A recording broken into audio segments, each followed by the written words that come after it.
What would you do when exactly 10 days after the funeral of your wife, your own flesh and blood colludes with a traitor to rob you of your $1.5 million house?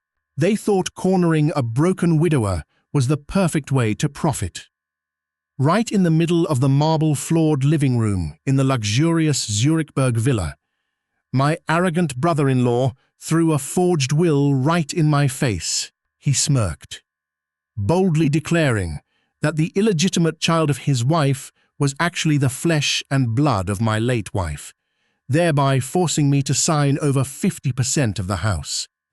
Painfully and ridiculously, my own parents played along, slapping me hard across the face and humiliating me as an incompetent, useless man. They were certain I would collapse, beg, and obediently hand over everything to keep the so-called family honor. But they were wrong. They were miserably wrong. Those parasites didn't know that the silent man they despised was actually an underground financial mogul quietly acquiring their entire $3.8 million debt. I didn't scream, and I didn't bother preaching morality. I just smiled coldly, pulling out a forensic audit file and a DNA test report from my leather briefcase. This was the ultimate weapon that would send my brother-in-law straight to a federal prison and crush all their illusions of power. Before I tell you how I turned the tables in this bloody game to rain down punishment, please hit like, subscribe to the channel, and leave a comment below, letting me know what shocked you the most in this story. 10 days. It had been exactly 10 days since I stood paralyzed, watching them lower Julian's oak casket into the cold ground. The atmosphere in the Zurichberg villa this afternoon was nauseatingly stifling, even though the massive floor-to-ceiling glass doors were wide open, welcoming the freezing wind blowing in from Lake Zurich. On the outside, this was called a memorial gathering for Julian.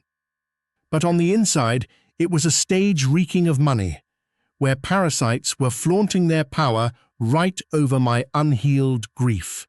The scent of expensive Tom Ford perfume hit my nose directly, mingling with Dom Perignon champagne and cheap secrets covered up by diplomatic smiles.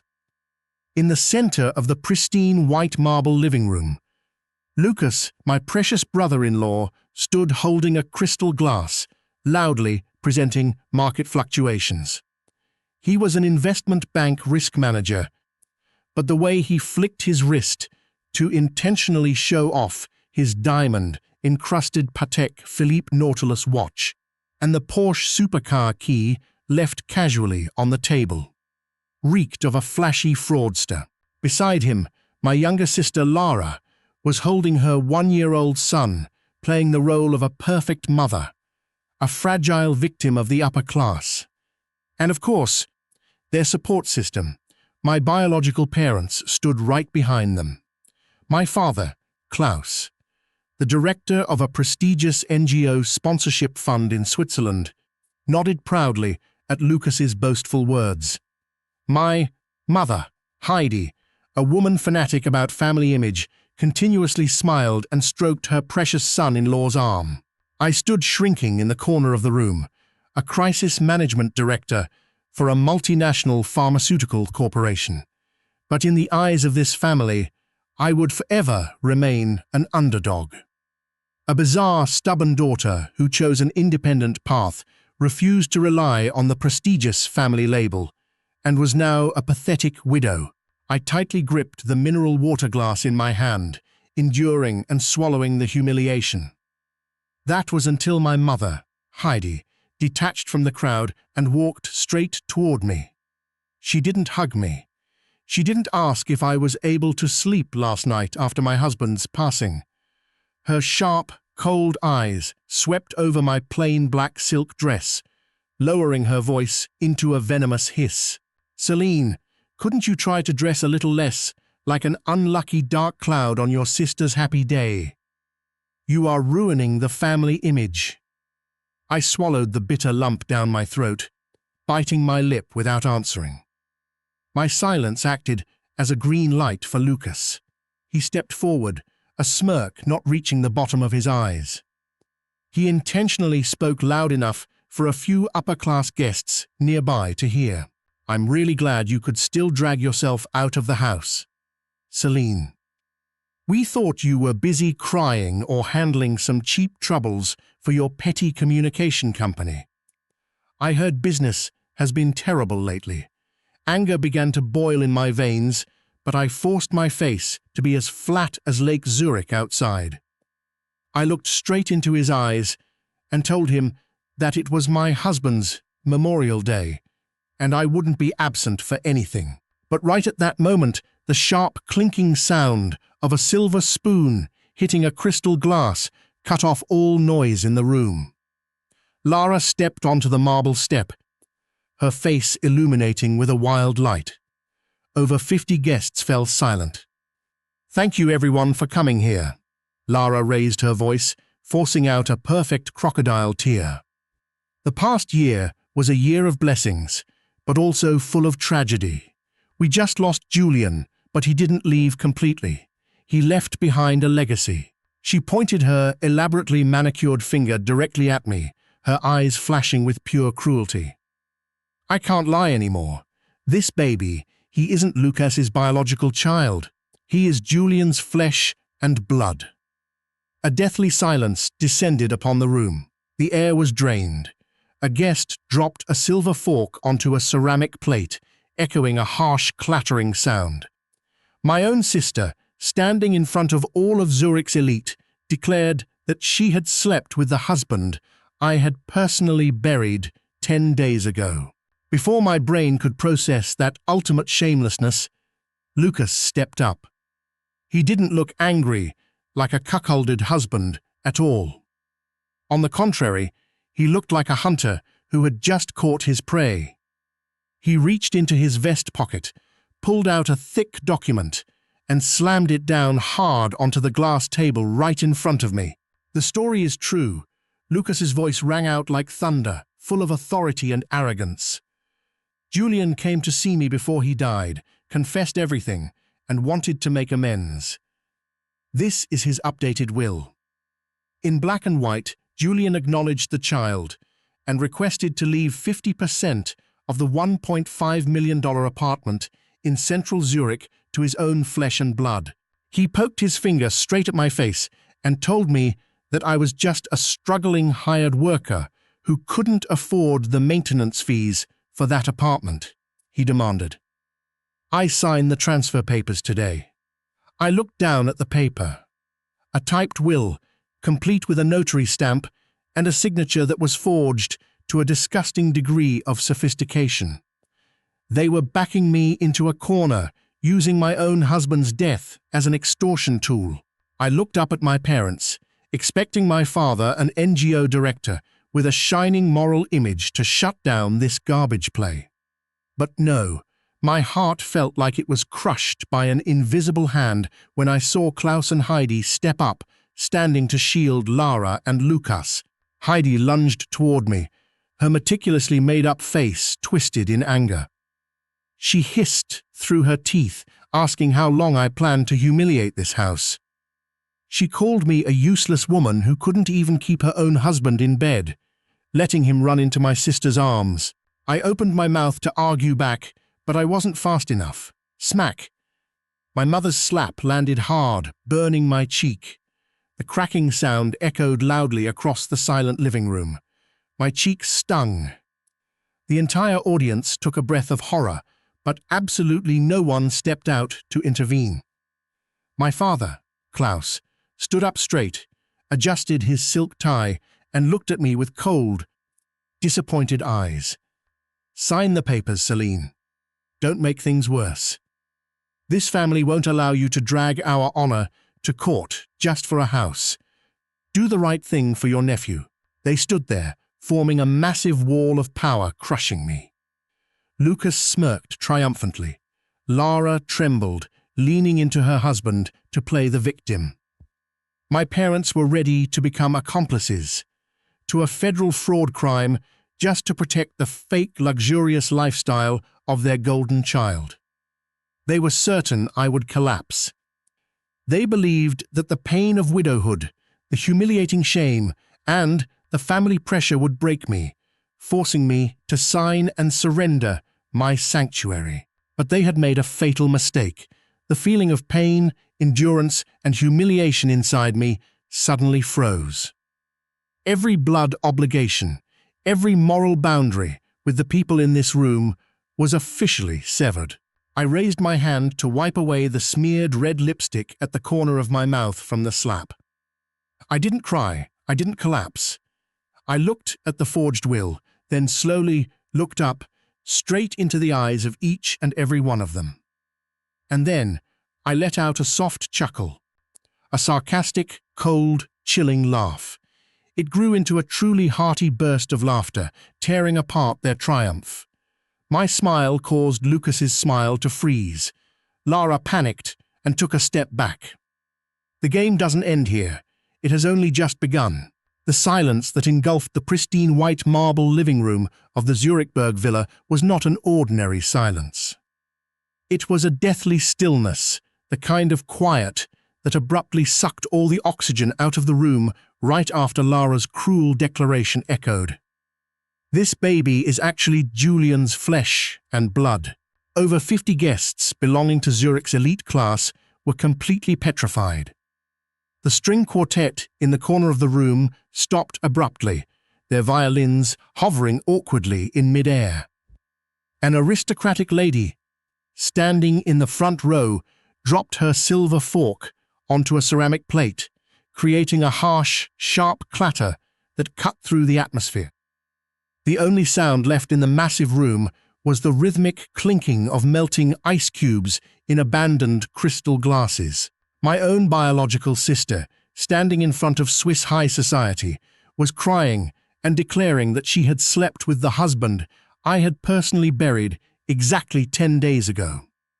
And the child she was holding in her arms, the child the whole family had been praising as Lucas's heir, was actually the result of that disgusting betrayal. Before my brain could process this ultimate shamelessness, Lucas stepped up.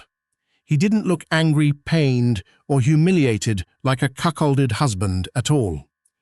On the contrary, his face lit up with the wild light of a hunter who had just cornered his prey. He reached into the pocket of his custom-tailored vest, pulled out a thick document, and slammed it down hard onto the glass table right in front of me. The slam was so forceful that a few champagne glasses trembled violently. What Lara said is completely true. Lucas's voice rang out like thunder, surging with supreme authority and arrogance. Julian came to me right before he passed away. He confessed everything and wanted to make up for his sins. This is Julian's updated will, complete with his signature and a legal notary stamp. He pointed his index finger straight at my face, his eyes narrowing into two cold, venomous slits. Julian realized you were a pathetic failure as a wife, Celine. He was sick of returning to a cold house while you were crazily obsessed with your petty communications company. He wanted to leave 50% of the $1.5 million apartment in central Zurich to his only flesh and blood, to a truly deserving family. Lucas took another step forward, pressing close to use his large physique to intimidate me. You are just a struggling hired worker. You can't afford the expensive maintenance fees for that apartment. Sign the ownership transfer papers today, or else my legal team will bury you in litigation so deep you won't have enough money to buy a cardboard box to sleep in, let alone live in central Zurich. The shamelessness of those words hit my chest like a physical punch. They were weaponizing my own husband's death. That will was undoubtedly a sophisticated forgery created by dirty brokers in Lucas's underground banking network. They were drowning in massive debt, desperately clinging to their empty upper-class label, and now they wanted to use Julian's fresh grave as a life raft to rob me of my $1.5 million. I looked up with bloodshot eyes at my parents. I expected my father, the director of a prestigious NGO sponsorship fund, a man who always preached about morality and protection, to step down and shut down this garbage play. I longed for him to look at that blatantly forged will and protect his daughter who was drowning in the pain of widowhood. But no. My heart felt like it was crushed by an invisible hand, ground into tiny pieces when I saw Klaus and Heidi step up. They didn't move toward Lucas to kick him out of the house. They walked straight up to me, turning their backs on Lara and Lucas, forming a massive wall of power, joining forces against their own biological daughter. Heidi lunged toward me, her meticulously made-up face twisted in anger. She grabbed my arm tightly, her sharp French manicured nails digging so deeply into my flesh that I almost screamed in pain. "You useless and selfish woman!" Heidi hissed through her teeth, her hot and furious breath hitting right in my face. "You have always ruined everything. It was your crazy obsession with work that drove Julian into your sister's arms. You have no children. You have no future. Lara needs money to raise the child, and Lucas's business needs capital. Sign that paper right now, or I will swear in front of all the guests here that you are a greedy psychopath abandoning your family in their time of need."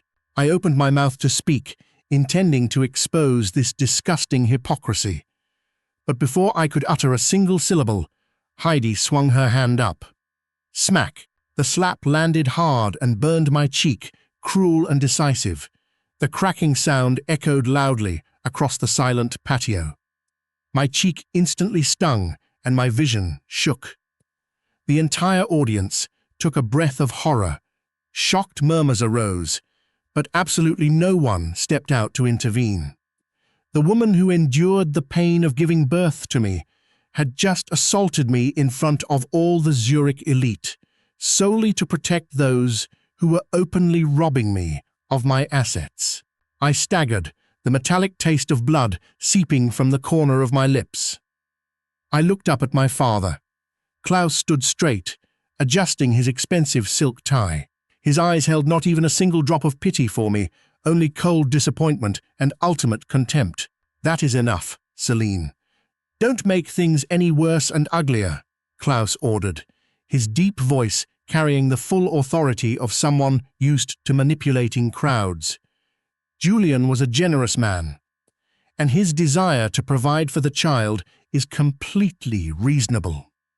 You are fighting against your husband's dying wish out of pure selfishness. This family will not allow you to drag our reputation to court. Sign the transfer papers right now. Do the right thing." They stood there, forming a perfect toxic ecosystem. Lucas smirked triumphantly, tightly grasping the forged will like a trophy.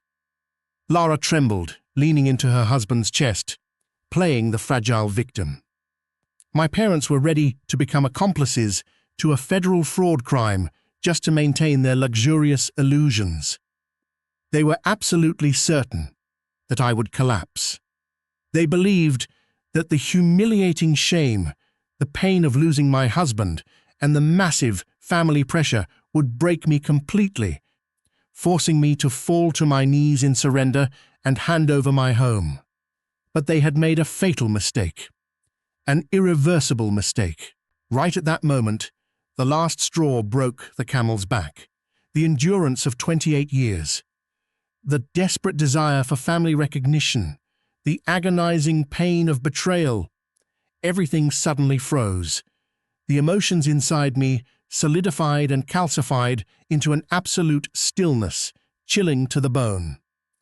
The final thread of moral obligation tying me to the people in this room officially snapped. The people standing in front of me were no longer my flesh and blood. They were just parasites that needed to be eradicated with objective evidence. I slowly raised my hand to wipe away the smeared red lipstick, mixed with the streak of blood at the corner of my mouth. I didn't scream. I didn't collapse or cry in defense. I glanced at the forged will on the glass table, then slowly looked up straight into the eyes of each and every one of them. And then I smiled, a cold smile as sharp as a razor blade. My smile caused Lucas's triumph to freeze in its tracks. Lara panicked and took a step back, extreme unease showing in her eyes. Heidi glared, grinding her teeth in anger because she didn't see the fear she desired. None of them realized what was actually happening. Not a single person noticed that my left hand, which had just staggered against the edge of the glass table to keep my balance, had quietly brushed past the baby stroller. With the swift and precise motion of a crisis management expert who always knows how to gather evidence, I stole the pacifier the baby had just spit out, curled it neatly into my palm, and slid it straight into my designer handbag. The ultimate biological weapon. The future DNA test report would be the fatal blow that shattered all their illusions. I didn't even bother to open my mouth to reply. I refused to grant them any more emotions. I let the contract signing pen drop freely onto the glass table, the metallic clatter echoing dryly, rolling along and falling right onto the toe of Lucas's expensive suede shoes. I turned my back on my parents. I turned my back on Lara's crocodile tears. Amidst the absolute astonishment of the upper-class crowd, I took long, firm, and proud strides out of the villa. The steady rhythm of my heels clicking on the marble floor echoed like the countdown of a time bomb. They thought they had just chased an underdog out the door. They had no idea that they had just unleashed a demon who would return to strip them of everything they had. Exactly. At 8:15 a.m. on Tuesday, before the fog from the Rhine River, rolling past the pharmaceutical corporation headquarters in Basel, could even dissipate, a devastating digital storm crashed straight into my life. My phone rang incessantly on the glass desk. Red notifications kept popping up on the screen from internal news sites and the social networks of the Swiss elite. Lucas was not just making empty threats. He had triggered a fatal media attack. He had used dirty connections in the banking and media sectors to buy anonymous smear articles about me. The headline of the article struck my eyes like a hammer blow. The cruelty behind the upper-class mask. Heartless widow tramples on her husband's dying wish, stealing an orphan's home. The article didn't name me directly, but the descriptive details about a crisis management director working in Basel, owning a $1.5 million apartment in Zurichberg, and having just lost her husband exactly 10 days ago, stripped away all disguises. Anyone in the Swiss business and financial world knew it was me. He painted me as a greedy monster, a lunatic driving her own sister and nephew onto the street to seize all the assets. My assistant rushed into the room, her face pale with panic. "Boss Celine, the board of directors is requesting an emergency meeting. The media is going crazy. Partners are threatening to cancel contracts. What should we do?"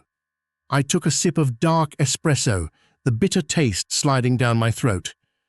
Not a single tear fell. There were no frustrated screams or tearful vindication posts on social media. "Tell the board to postpone the meeting to next week. Cancel all my schedules for the next 3 days," I ordered coldly, my voice as flat as winter ice. The stunned assistant walked out, leaving me alone in the closed office. I walked over and pulled the curtains to cover the massive glass windows. Did they think a cheap media storm could break a multinational crisis management director? It was pathetically ridiculous. In my profession, when dealing with cruel narcissists, the first rule of survival is variable abstraction. No begging for pity, no moral preaching. The people who slapped your face at your husband's funeral were no longer family. They were simply variable A, bloodthirsty parasites that needed to be crushed by the system using variable S, the objective evidence. I opened my military-grade encrypted laptop, the one I only use to investigate internal financial leaks within the corporation. Time was gold, and I needed the best hunters in the underground network of the Swiss financial world. I immediately sent 2 encrypted emails. The first email went to Matthias, a former financial intelligence agent who was now an expert in gathering black market information. The second email went to Valeria, a mastermind in forensic auditing specializing in anti-money laundering investigations.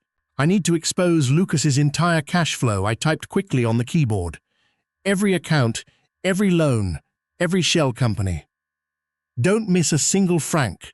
Over the next 48 hours, my office turned into an underground combat bunker, and then the objective evidence, the ultimate weapon of mass destruction, began pouring in.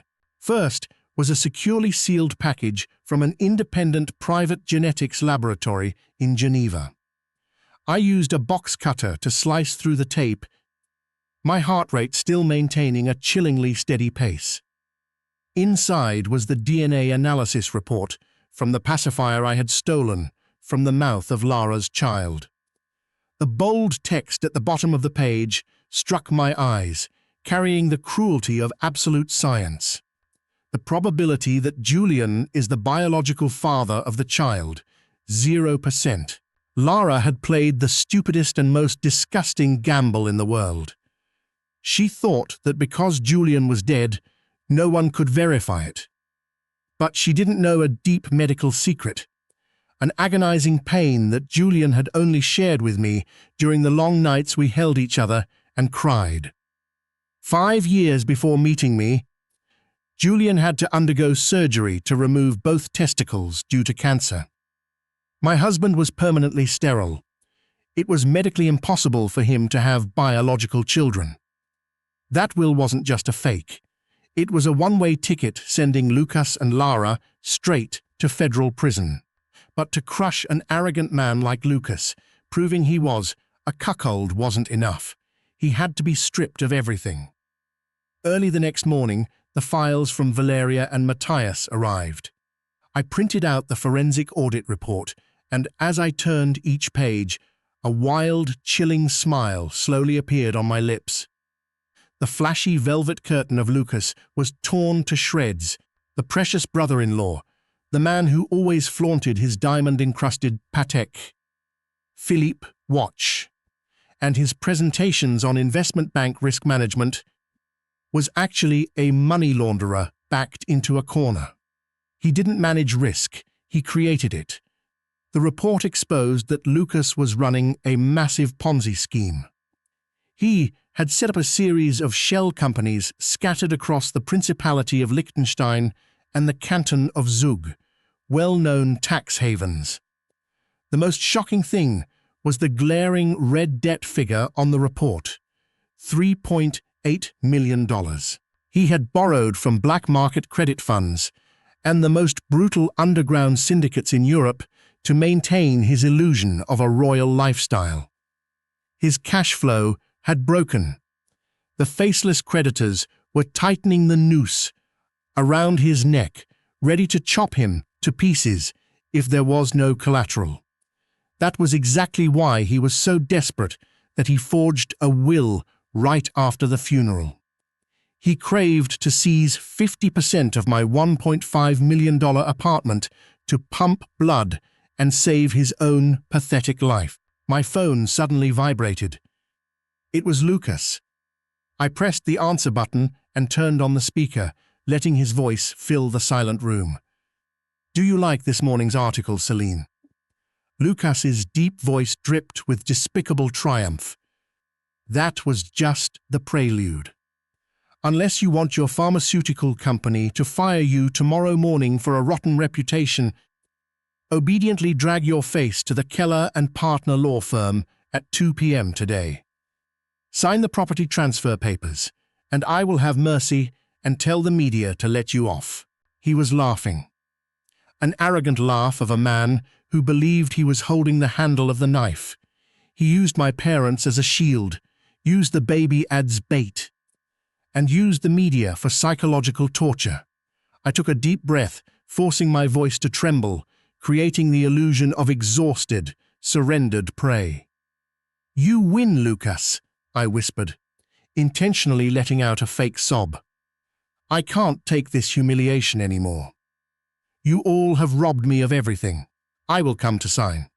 Just please, make the press stop." "Good girl, sister," Lucas mocked, satisfaction overflowing in every syllable. "Don't play any tricks. 2 p.m. Don't be late." He hung up. I lowered the phone. The fake sob instantly vanished, replaced by the absolute stillness of a hunter wiping the barrel of a gun. He had swallowed the bait whole. He thought he was going to walk into a luxurious boardroom to pluck the feathers of a weak widow. I gathered all the documents. The medical records proving Julian's infertility, the DNA test exposing Lara's lies, and the forensic audit report capturing Lucas's $3.8 million money laundering crime. I slid everything into my leather briefcase. The metal lock clicked shut with a sharp, dry sound like a hammer striking an anvil.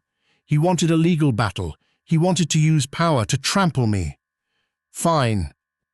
I would turn the Keller and Partner law firm into a mass grave for all the arrogance, wealth, and honor of this rotten family. "The game is over, Lucas," I whispered to the empty space. "Prepare to welcome hell." The cold light from the Zurich sky shone through the massive tempered glass walls of the Keller and Partner law firm. Exactly. p.m. on Thursday, the meeting room space on the top floor was submerged in a suffocating silence. The solid mahogany table in the middle of the room was like a chessboard, where predators were preparing to launch their finishing blow. They walked in: Lucas, Lara, Klaus, and Heidi. 4 people carrying the same bloodline or family connection with me, now putting on the posture of bloodthirsty hunters. Lucas plopped down in the senator seat. He unbuttoned his expensive tailored vest, radiating a heavy scent of perfume and the arrogance of someone holding the power of life and death. Beside him, Lara tightly hugged her designer handbag, her eyes playing the sad look of a fragile victim. My parents, Klaus and Heidi, sat on both sides like loyal guardians.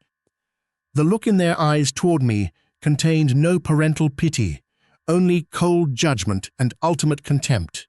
Lucas's expensive lawyer, a savvy man with the face of a vulture, pushed a thick file folder across the polished wooden tabletop toward me. "Sign it, Celine," Lucas ordered, his voice booming like thunder, not bothering to beat around the bush. "These are the transfer papers for 50% of the house. Don't let me lose my patience. If you refuse, this very afternoon, I will let the Zurich media crush you. I will make sure the pharmaceutical corporation fires you before the sun sets. You won't have a single penny left to buy a cardboard box in this city, let alone keep that $1.5 million apartment." Heidi immediately slammed her hand on the table, glaring at me, her meticulously made-up face twisted in anger. "Do the right thing for once in your life, Celine. Don't be selfish and smear the reputation of this house any further. Your husband had a dying wish. Are you planning to steal the food from the mouth of an orphan?" Klaus adjusted his silk tie, nodding in agreement with a disgusting, hypocritical look. "Sign it, child. Don't stubbornly go against the family. Lucas has been very lenient, giving you a chance to settle this peacefully here." They formed a massive wall of power, a perfect toxic ecosystem, certain that this psychological pressure would suffocate me. They thought a lonely widow would tremble, collapse, cry out in defense, and obediently surrender her sanctuary in exchange for forgiveness. But I didn't cry, I didn't justify myself, I didn't preach a single moral word about blood ties. I slowly pulled the chair and sat down, my spine perfectly straight. I placed my combination lock leather briefcase on the table, my cold, sharp eyes scanning past each face like a razor blade. The sound of the metal lock popping open rang out sharply, as dry as a hammer striking an anvil. "You want to talk about Julian's dying wish?" I whispered, my voice flat and cold, to the point that the temperature in the room seemed to drop below zero. "Then let's start with a physical truth." My hand calmly pulled out a sealed medical record from the briefcase, sliding it across the mahogany table right in front of Lara. "Lara, your crying performance at the funeral was truly excellent, but you made a fatal biological mistake." I looked straight into her eyes that were beginning to panic. 5 years before meeting me, Julian had to undergo surgery to completely remove both testicles due to cancer. My husband was permanently, completely sterile. The fact that he could get you pregnant is medically impossible. A deathly silence descended upon the meeting room. Lara's face instantly turned as white as a sheet of paper. She looked at Lucas in panic, her hands trembling violently. "No, it's impossible," he. "But wait, that isn't the most interesting part." I smiled, a wild smile tearing off their masks. I pulled out another thin piece of paper, but carrying the destructive power of a nuclear bomb. The DNA test report. I threw it straight at Lucas's chest. I took the baby's pacifier and had it tested. "Read the last line, Lucas. The probability that you are the biological father of the child is 0%. But the probability that an alpine ski instructor in St. Moritz is the father reaches up to 99.9%. The paper trembled violently in Lucas's hand. The cruel truth completely collapsed the proud ego of the investment bank specialist. The man who always preached about superiority, the man who had publicly smeared me, was now shocked to realize he had just been given a massive pair of horns, raising a cuckoo's child for a whole year. Blood rushed to Lucas's face, turning it bright red. He snapped his head toward Lara, his eyes glaring with the bloodshot look of a wild beast backed into a corner. "You bitch." Lucas roared, lunging forward to tightly grab Lara's wrist, causing her to scream in pain, cowering back onto the leather chair. "It isn't over yet, Lucas." My voice echoed across the glass-walled room, crushing their chaos. This time, I pulled out the ultimate weapon. The 50-page forensic audit report on anti-money laundering, and slammed it down hard right in the middle of the table. The heavy impact sound was like a death toll. "Do you think I didn't know why you were so desperate that you had to forge a rotten will right after my husband's funeral?" I looked at him with ultimate contempt. "You are not a risk management expert. You are a fraudster about to go bankrupt. This report exposes your entire money laundering ring through shell companies in Liechtenstein and Zug. You are carrying a $3.8 million debt from the underworld, and the creditors are tightening the noose around your neck. You need 50% of my $1.5 million house to mortgage and save your own pathetic life." Lucas's lawyer, a man savvy in the law, immediately stopped breathing. He realized he had just been tricked into producing a federal forged will. Without saying a word, he hastily stuffed the documents into his briefcase, jumped up, and ran away from the meeting room like a rat leaving a sinking ship, abandoning his client to face a prison sentence. But the climax of cruelty didn't stop there. My final reversal blow aimed straight at the biggest backing system. My father. Klaus didn't look at the DNA paper, nor did he care about Lara's affair. He was tightly gripping the edge of the table with both hands, his hands stark, white, cold sweat breaking out on his forehead. His eyes glared fixedly at the forensic audit report, his face wrinkling in absolute horror. "You see it, don't you, Mr. Righteous NGO Fund Director?" I whispered, every word as sharp as a dagger. Heidi panicked and shook Klaus's arm. What's wrong with you? What's going on? What nonsense is you talking about? I coldly pointed straight at Klaus's face. Ask your brightly moral husband, Mom. Ask him how many millions of dollars he secretly withdrew from the UN NGO sponsorship fund to throw into Lucas's ghost accounts to launder money. He forced me to hand over the house not out of family love, but because if Lucas collapsed, his crime of embezzling the charity fund would also be exposed to the light. Klaus let out a choked groan, as painful as a slaughtered beast. He completely collapsed onto the mahogany table, holding his head, all his lifelong authority and reputation instantly crumbling into dust and ashes. Heidi screamed, tearing her throat, pounding her fists on Klaus' back, crying out in the collapse of a perfect family empire she had fantasized about for so many years. In less than 10 minutes, the entire power boundary in the luxurious glass-walled room had been completely overturned. They walked in with the posture of proud hunters, and now all were crushed, crawling at my feet. The upper-class masks were torn off, exposing the nature of deceit, betrayal, greed, and ultimate rot. I stood up straight, put the contract signing pen back into the briefcase, my demeanor completely silent and calm. I looked down at the 4 people struggling in the swamp of destruction they had dug themselves. The net had snapped shut, and the price to pay would be a total deprivation. The silence in the Keller and Partner glass meeting room was no longer the silence of power. It was the suffocating space before a bomb exploded.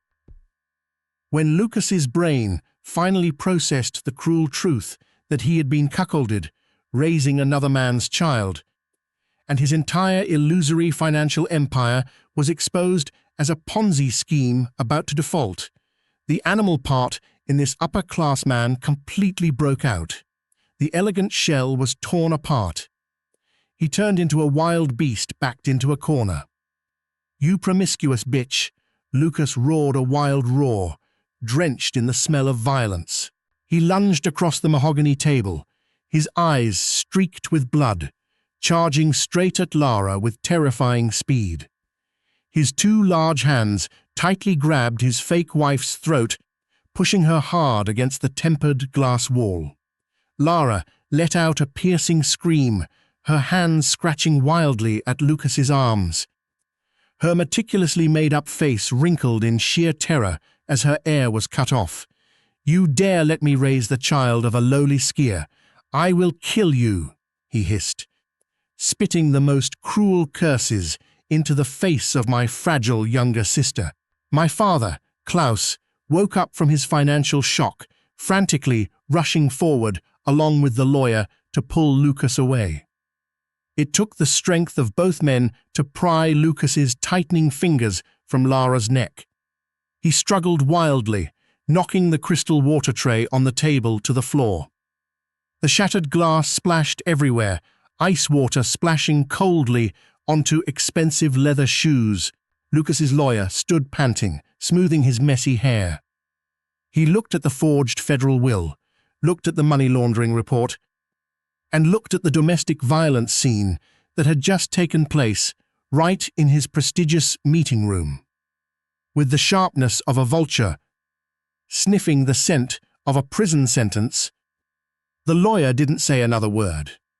He coldly stuffed all the documents into his briefcase, turned on his heel, and rushed straight out the door, leaving his client to fend for himself. Lucas was pushed to the floor in the corner of the room, panting like a mad dog. Lara slid down to the floor, holding her neck and coughing violently, sobbing in humiliating intervals. "My mother!" Heidi sat petrified in her chair, her hands trembling to cover her mouth. I was still sitting there, my back perfectly straight. My legs crossed calmly. I looked at the ruins soaked in blood and tears before my eyes with a cruel silence. Not a single blink, not a single frown of pity. "You think you won, Celine." Lucas hissed from the corner of the room, trying to salvage his last shred of torn self-esteem. He pointed a trembling finger at me, sporting a twisted smile of a madman. You kept your $1.5 million house, but I will drag everyone down to hell with me. When the bank forecloses on me tomorrow morning, I will expose Klaus's damn NGO fund. I will let all of Switzerland know your respectable NGO director transferred $3.8 million of charity money into my ghost accounts to launder money. Everyone will go to prison. Lucas's threat landed like a sledgehammer. Klaus clutched his chest, panting, his eyes rolling back in terror. He saw his lifelong legacy, honor, and freedom about to be burned down. I let Lucas's wild laughter echo for a few seconds, letting the fear seep deep into my parents' bone marrow. Then I slowly stood up. The sound of my heels tapping on the floor rang out, sharp and cold. "Lucas," I raised my voice, gentle in pitch, but carrying the lethal power of thousands of blades. "You are a pathetic fraud, because you never bother to read the names of the people holding your life." I reached into my vest pocket, pulled out a matte black business card with embossed gold lettering, and gently let it free fall onto the mahogany table. The card slid and stopped right in front of Lucas and Klaus's blurred vision. "Who do you think the black credit organizations and private investment funds tightening your neck lately are? Who do you think bought all the bad debts of your shell companies in Liechtenstein for cheap?" I leaned both hands on the table, leaning forward, forcing him to look straight into my eyes. "Read the words on the card." Lucas swallowed hard, his panicked eyes glancing down. Klaus also leaned forward tremblingly. The golden words flashed lethally. "Celine Ross, CEO and largest shareholder, Alpine Vanguard Acquisitions Investment Fund." The silence now was no longer suffocating. It was the absolute vacuum of the universe. No one dared to breathe. The blood drained from Lucas's face, turning him into a floating corpse. He realized the biggest enemy wasn't the Swiss legal system, but the woman standing in front of him. "It's me," I smiled. A smile that would make a devil shiver. "I'm not just a crisis management director. I am your sole creditor, Lucas. I hold the power of life and death over all your assets." And farther, I turned to Klaus, who was trembling like a dry leaf. "The $3.8 million of NGO funds you secretly funneled to him is currently sitting neatly in my company's books. It is no longer a federal case waiting to be exposed. It is a private debt held by your daughter. Their entire world collapsed. Illusory power crushed by real power. Heidi, the mother always obsessed with perfection and fame, who had slapped my cheek 10 days ago, suddenly slipped from her chair. She collapsed onto the carpet, soaked in ice water and broken glass, crawling to my feet. She tightly grabbed the hem of my dress, crying miserably, ignoring the humiliating shame. "Celine, I beg you, she screamed, tears and snot smearing her expensive makeup. "Save our family. You have power, you can hide this. We are your flesh and blood. We are your family. Don't let your father go to prison. Don't let our house lose everything." Klaus also collapsed, both knees touching the floor, clasping his trembling hands, looking at me with the pleading eyes of a coward. "Celine, Dad is sorry. Dad was wrong. Please, for the sake of our father and daughter relationship." They used the word family. They weaponized blood ties, the very thing they ruthlessly threw away when forcing me to hand over the house, when insulting my late husband. I looked down at my two parents kneeling at my feet. No triumph, no gloating, only an absolute, chilling emptiness to the core. I slowly removed Heidi's clawing fingers from my dress hem, taking a step back. "Family is a privilege, Mom," I said, my tone completely emotionless, "and you personally revoked that privilege The day you chose to side with this fraudster to rob my home. I pulled the last set of documents from my briefcase, throwing them straight onto the floor in front of them. They were prepared confessions for the crimes of fraud, forging a will, and embezzling charity funds. You have two choices. 1. Sign these confessions. Walk yourselves to the Swiss Financial Police tomorrow morning to turn yourselves in and hand over all existing assets for compensation. 2. Refuse to sign, and this very afternoon, I will send all the evidence to the FBI, Interpol, and the biggest news agencies in Europe. You won't only go to prison, but will be utterly ruined to the point of having no place in this world. I didn't wait for their answer. I didn't need crocodile tears or late pleas. I gathered my things, clasping my leather briefcase with a sharp, cold click. Game over. I dropped one last sentence, turning on my heel and walking away. Behind me were miserable wails, frantic smashing, and the roars of those drowning in the very mud they created.